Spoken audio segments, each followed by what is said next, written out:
Sa kasaysayan ng pamamahayag sa Pilipinas, may pangalan na hindi lamang naaalala dahil sa lakas ng boses sa telebisyon o radyo, kundi dahil sa lalim ng kanilang malasakit sa mga kwentong kanilang ibinabahagi.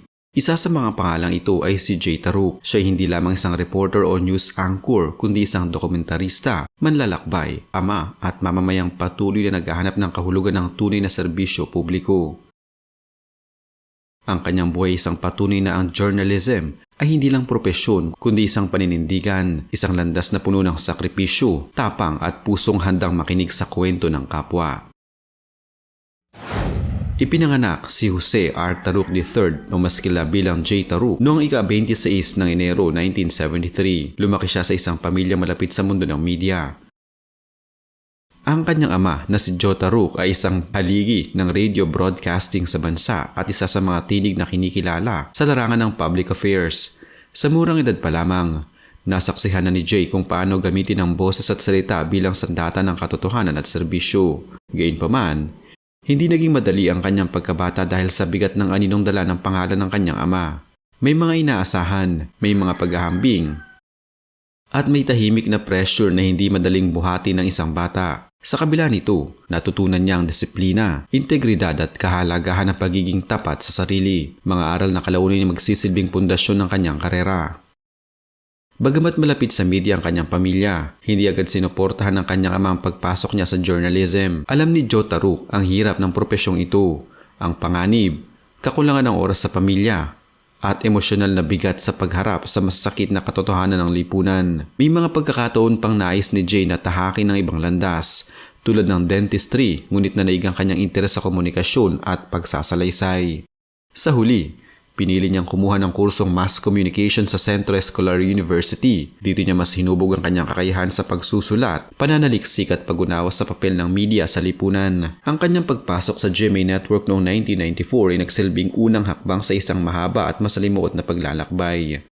Nagsimula siya bilang production assistant at researcher sa programang Brigada 7. Sa panahong ito, hindi pa siya kilala sa harap ng kamera. Siyang nasa likod, nag-iipon ng impormasyon, nakikisalamuha sa mga komunidad at natutong makinig sa kwento ng mga taong madalas ay hindi napapansin. Ang karanasang ito ang humubog sa kanyang pananaw bilang mamamahayag, na ang balita ay hindi lamang headline kundi buhay ng totoong tao.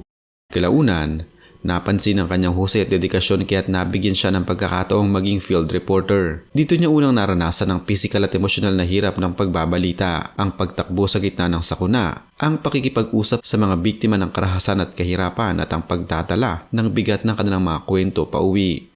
Sa kabila ng pagod at panganib, lalo siyang nahulog sa propesyon. Para kay Jay, ang journalism ay hindi trabaho na tinatapos sa oras ng uwi. Ito'y responsibilidad na dinadala hanggang sa konsensya. Ang isa sa pinakamahalagang yugto ng kanyang karera ay ang pagiging bahagi ng Eyewitness, isang dokumentaryong programa na nagtakda ng mataas na pamantayan sa Philippine broadcast journalism. Kasama ang iba pang mga mahuhusay na mamamahayag, gumawa si Jay ng mga dokumentaryo na tumatalakay sa malalalim at sensitibong isyun tulad ng kahirapan, iligal na gawain at mga nakatagong katotohanan sa lipunan. Ang kanyang estilo ng pagsasalaysay ay simple ngunit makapangyarihan. Hindi siya sumisigaw, hindi siya nagpapakitang gilas ngunit ramdam ang katapatan at malasakit sa bawat kuha at linya. Dahil dito, kinilala ang kanyang gawa sa loob at labas ng bansa, kabilang ang prestihiyosong Peabody Award. Gayunpaman, mas lalo siyang nakilala at minahal ng masa nang likhain niya ang programang Motorcycle Diaries. Sa halip na manatili sa studio o sumunod sa tradisyonal na anyo ng dokumentaryo, pinili ni Jay na sumakay sa motorsiklo at libutin ang Pilipinas. Sa bawat biyahe, nakilala niya ang mga ordinaryong Pilipino, mga mangingisda, magsasaka, manggagawa at katutubo, at ikwento ang kanilang buhay mula sa kanilang sariling perspektibo. Ang motorsiklo ay hindi lamang sasakyan kundi simbolo ng kalayaan, paglapit at pakikipamuhay sa masa. Ang tagumpay ng Motorcycle Diaries ay hindi lamang nasukat sa ratings kundi sa epekto nito sa manonood. Maraming Pilipinong nakaramdam na sila ay kinatawan na ang kanilang kwento ay mahalaga. Dahil dito, naging isa si Jay sa pinakarespetadong personalidad sa media. Hindi siya celebrity sa tradisyonal na kahulugan, siya isang tagapagdala ng tinig ng bayan. Sa kabila ng kasikatan, hindi naging madali ang kanyang personal na buhay. Isa sa pinakamabigat na pagsubok na kanyang hinarap ay ang pagkakasakit ng kanyang anak na si Sofia Gabriela na na-diagnose ng spinal muscular atrophy. Ang sakit na ito hindi lamang pisikal na hamon kundi emosyonal at mental na laban para sa buong pamilya. Bilang ama, kinailangan niyang timbangin ang oras sa trabaho at ang pangangailangan ng kanyang anak. Sa panahong ito, mas lalong naging malinaw sa kanya na may bagay na higit pa sa karera at parangal. Dahil sa kakulangan ng sponsorship at suporta, natigil ang Motorcycle Diaries noong 2017. Marami ang nagulat at nalungkot at may mga haka-hakang may kinalaman ito sa internal na issue sa network. Ngunit sa katotohanan, ang dahilan ay praktikal at personal. Ang paggawa ng ganitong uri ng programa ay magastos at nangangailangan ng buong oras at lakas, isang bagay na mahirap ipagpatuloy sa gitna ng kanyang sitwasyon bilang ama. Ang kanyang pag-alis sa GMA Network noong 2018 ay naging paksari ng usap-usapan, ngunit hindi ito isang skandalo o kontrobersiya sa negatibong kahulugan. Ito ay isang desisyong bunga ng pagnanais na magkaroon ng mas balanseng buhay at mas makabuluhang proyekto. Hindi siya tuluyang nawala sa media. Sa halip, lumipat siya sa ibang platform kung saan mas malaya niyang naipagpapatuloy ang kanyang advokasya. Sa kasalukuyang yugto ng kanyang buhay, mas malinaw na makikita ang pagbabagong pinili ni Jay Taruk mula sa pagiging full-time field reporter tungo sa isang mamamahayag na mas may kontrol sa oras, direksyon at layunin ng kanyang trabaho. Hindi man siya araw-araw nakikita sa kalsada na may dalang kamera o helmet gaya ng kasagsagan ng Motorcycle Diaries, nananatili pa rin ang kanyang presensya sa media bilang isang boses ng karanasan at lalim. Bilang bahagi ng One News at One PH, patuloy siyang nag-a-anchor at nag-aambag sa mga programang nakatuon sa mas malalim na pagtalakay ng balita, kung saan mas binibigyan din ng konteksto, pagsusuri at epekto ng mga isyong panlipunan kaysa sa simpleng pagbabalita lamang ng pangyayari. Isa sa pinakamahalagang pinagkakaabalahan ni Jay sa kasalukuyan ay ang Ride PH, isang programang hindi lamang umiikot sa motorsiklo bilang sasakyan kundi bilang bahagi ng mas malawak na kultura at kabuhayan ng maraming Pilipino.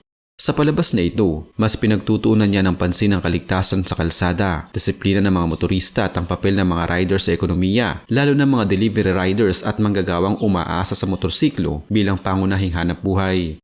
Sa pamamagitan ng Ride PH, nagiging tulay siya sa pagitan ng mga otoridad, eksperto at ordinaryong rider upang magkaroon ng mas makabuluhang pag-uusap tungkol sa mga patakaran, problema at solusyon sa transportasyon sa bansa. Bukod sa telebisyon, aktibo rin si Jay Taruk sa radio at digital platforms, partikular sa Ride Radio kung saan mas malaya niya na ipapahayag ang kanyang mga pananaw at karanasan.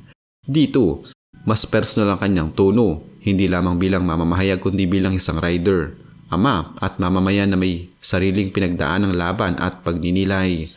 Ang ganitong plataporma ay nagbibigay sa kanya ng pagkakataong makipag-ugnayan ng direkta sa kanyang audience, makinig sa kanilang mga kwento at talakayin ng mga isyong madalas ay hindi nabibigyan ng sapat na espasyo sa mainstream media. Sa labas ng profesional na gawain, mas inuuna na rin ni Jay ang kanyang pamilya, lalo ng pag-aalaga at pagbibigay ng oras sa kanyang anak. Ang desisyong ito ay hindi nangangahulugang pagtalikod sa kanyang bokasyon bilang mamamahayag, kundi isang muling pagbibigay kahulugan dito. Para sa kanya, ang tunay na serbisyo publiko ay nagsisimula rin sa loob ng tahanan, sa pagiging present na magulang at sa paghubog ng mga pagpapahalagang nais niya makita sa susunod na henerasyon.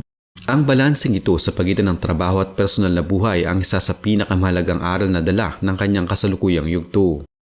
Sa kabuuan, ang buhay ni Jay Taruk ay isang malinaw na larawan ng isang mamamahayag na hindi natakot magbago, umatras at pumili ng mas tahimik ngunit makabuluhang landas.